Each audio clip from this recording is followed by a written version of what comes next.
Hello, my name is Peter J. Redding. I'm one of the two founders of Coach for Life Institute. I'd like to welcome you into our style of coaching, our philosophy of coaching. And there's basically three tenets.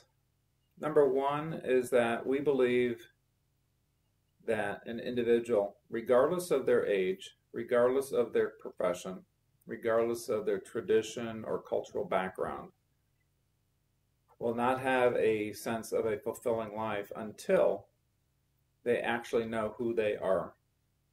And not from a contextual, not from a cultural standpoint necessarily, well, that does play into it.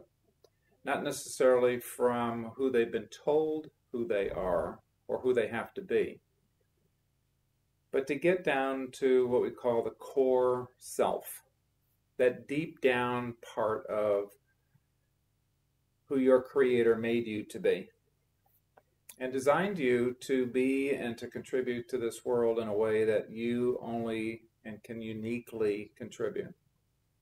And so that's where our coaching model starts. Our fulfillment coaching model elements is to determine and to support you as a client, as a human being, as an individual, to really, first of all, rediscover, reconnect with that core self, that sense of core self. Another way of saying that would be that your authentic self, or your, as one of the participants here in India said back about maybe 8 years ago, your original self. This is a man that would have been in his mid to late 50s, and he said after the process that we took him through in our training, that he now got reconnected to his original self. So there's that sense of, number one, understanding, maybe for the first time in your life, who you really are. And that answers the age-old question of who am I? Yeah.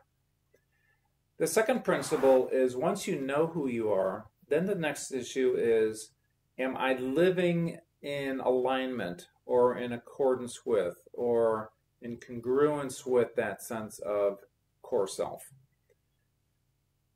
For most people that I've experienced as my individual clients that I work with, which are world-changing visionaries, and or the students that come through Coach for Life Institute's training, is that they can't live in alignment with who they really are because they don't really know who they really are.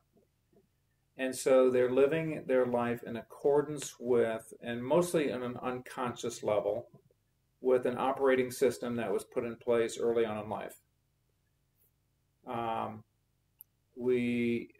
believe everyone grows up with the attitude of, from their parents, from their teachers, from their generation, from their culture, from their gender, of who they ought to be. Early programming for me is I needed to be this in order to be accepted. I needed to learn this in order to be successful. I needed to be a certain way in public. There were certain things that were okay in public, and there were certain things that were not okay. So I had to be a certain way. I had to behave in a certain manner. What we do at Coach for Life and within the fulfillment coaching model is, once I've understood and articulated, if you will, rediscovered, again, that sense of core self, to make my decisions now, my actions, my planning, my goals, my aspirations, and check that against who I really am. And we talk about core values. We talk about core strengths. We talk about core purpose. Not the one necessarily that has been put there because I've had to adapt to my surroundings, my programming, and I'm using that in the most generous of terms. I don't believe parents wake up in the morning and say, you know what can we do to screw up Peter so he needs therapy when he's 35 years old? That was not the case. It was absolutely not the case. My mom, my dad wanted the best for me. They wanted me to experience and have a life that was easier than the one that they had in their growing up years. And I believe that every parent has that sense of desire, compassion. They may express it differently. They may give you a hard time. They may be very overly critical because they want the best out of you. They want you to be the best that you can be. And that's the only way that they know how to do it. But once you know this for yourself, and again, it may be the very first time that in your lifetime that you've had the opportunity to actually know, kind of penetrate, if you will, deeper down beyond the core of here's who I need to be, here's who I am, here's who I've been told to be, here's who I have been told to be successful or accepted or loved, this way of being. Once you know that really for yourself at that deep down level, now you can start making those decisions in terms of, is this in alignment with who I now know myself to be at the core? So that's the second element. The third element is, now that I know who I really am, and it's written down, clearly articulated, you have made a conscious decision to align with it or to bring your decisions and action plans. And I'm talking about incredibly practical things. Like, what do I do with my career? How do I show up at this meeting tomorrow afternoon? How do I deal with this employee? How do I develop this high potential, etc.? I mean, things that are going on in your life right now. And so I've aligned myself to bring my true self, that core self, to that in a very honoring manner for both you and then the individual that you're relating with. The final step, in number 3, is catching myself being in alignment and celebrating that.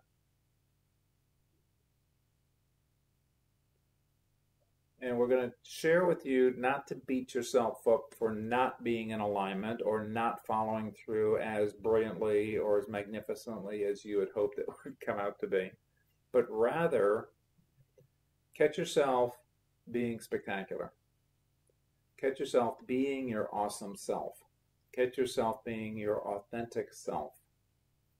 And it will show up in all the different parts of your day. What were you thinking? What was your mind as you're driving to work? How did you show up with your spouse? How did you show up with your children? How did you show up with your colleagues at work?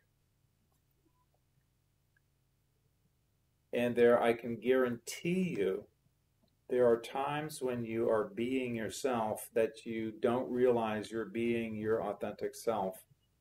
And therefore, if you're only focusing on that where you were not, or you weren't happy with the way it turned out, or you weren't happy with the way you turned up as a human being in that interaction, then you're in a downward spiral. This is what I refer to as focusing on the 2% of what's not working. And if I continue to work on and focus on the 2% that's not working in my life, and I only focus on that because I've been trained to focus on what doesn't work so I can correct it, what you focus on expands. It's one of the major themes that we have at Coach for Life. If I only focus on the 2%, and I only do that, and I only do that, and I only do that, then it becomes bigger and bigger and bigger. So it seems, not reality, but seems that none of my life is working because I discount that which I do brilliantly, thank you very much, and I emphasize and dwell upon the 2% that's not doing particularly well. I wish I would have done that differently. I have regrets on how I dealt with my teenage son. I wasn't the compassionate dad, the understanding mom in that scenario. And so then there's again that downward spiral of, oh, I'm a horrible parent.